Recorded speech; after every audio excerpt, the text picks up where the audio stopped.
สบายดีทุกคนเดี๋ยวมื้อนี้เราสิมาทำนายผลระหว่างแมนยูกับลิเวอร์พูลว่าทีมใดที่เป็นผู้ชนะในค่ำคืนนี้เนาะ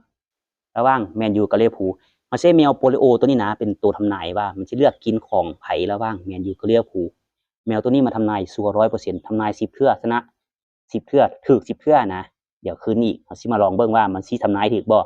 ระหว่างแมนยูกับลิเวอร์พูลเดี๋ยวสิมาเริ่มกันเลยเด้อเริ่มกันเลยโปลิโอไปเลือกกินของไผก็ได้เอ้าโยนป่ะนี่เลือกโปลิโอเลือกโปลิโอเลือกกินไหมกินนะ